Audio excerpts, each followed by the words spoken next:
KaraokeBooks. Childhood. Leo Tolstoy.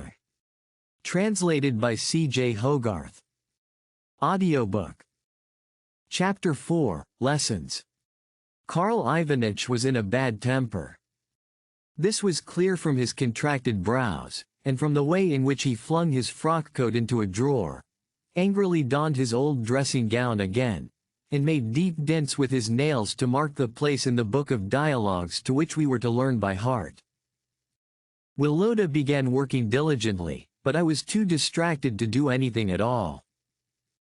For a long while I stared vacantly at the book, but tears at the thought of the impending separation kept rushing to my eyes and preventing me from reading a single word.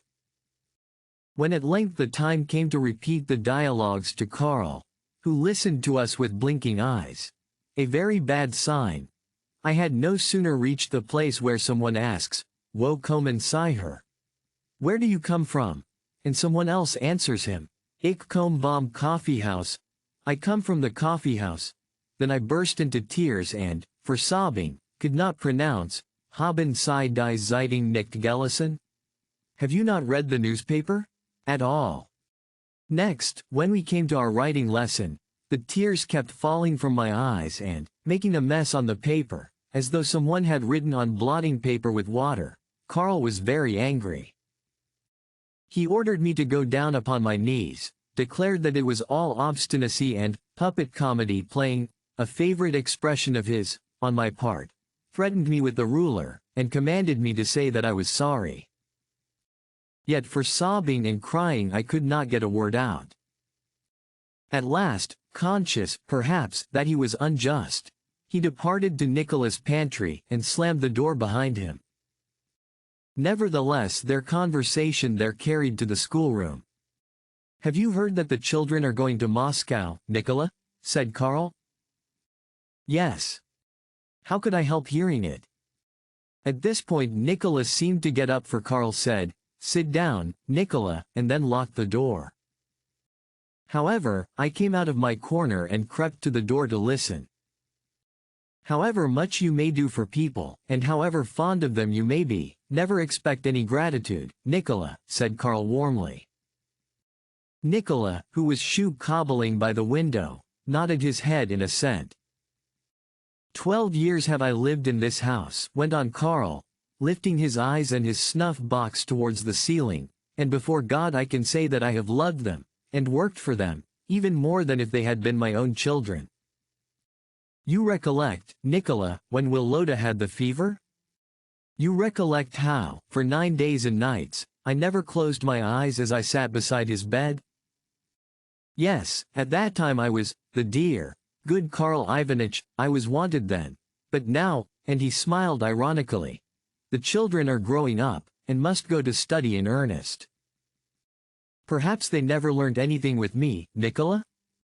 I am sure they did," replied Nicola, laying his awl down and straightening a piece of thread with his hands. "No, I am wanted no longer, and am to be turned out. What good are promises and gratitude? Natalia Nikolaevna," here he laid his hand upon his heart, "I love and revere, but what can I do here? Her will is powerless in this house." He flung a strip of leather on the floor with an angry gesture. "Yet I know who has been playing tricks here, and why I am no longer wanted. It is because I do not flatter and toady as certain people do. I am in the habit of speaking the truth in all places and to all persons," he continued proudly. "God be with these children, for my leaving them will benefit them little, whereas well, by God's help I may be able to earn a crust of bread somewhere." "Nicola, Nicola raised his head and looked at Karl as though to consider whether he would indeed be able to earn a crust of bread, but he said nothing. Karl said a great deal more of the same kind, in particular how much better his services had been appreciated at a certain general's where he had formerly lived. I regretted to hear that. Likewise he spoke of Saxony, his parents, his friend the tailor, Schönheit, beauty, and so on. I sympathized with his distress, and felt dreadfully sorry that he and Papa, both of whom I loved about equally, had had a difference. Then I returned to my corner, crouched down upon my heels, and fell to thinking how a reconciliation between them might be effected. Returning to the study, Karl ordered me to get up and prepare to write from dictation. When I was ready, he sat down with a dignified air in his armchair, and in a voice which seemed to come from a profound abyss began to dictate. Van allen lay den Schaft 10 die Grau Samste East. Have you written that? He paused, took a pinch of snuff, and began again. Die Grauseste East die undankbar Keet. The most cruel of all passions is ingratitude. A capital U, mind.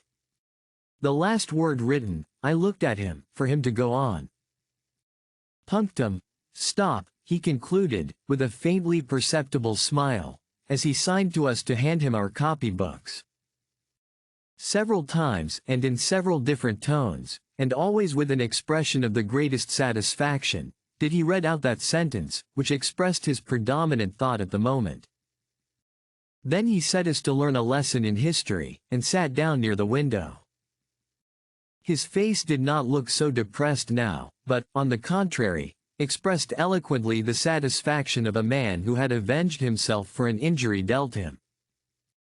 By this time it was 1:45, but Karl Ivanitch never thought of releasing us. He merely set us a new lesson to learn.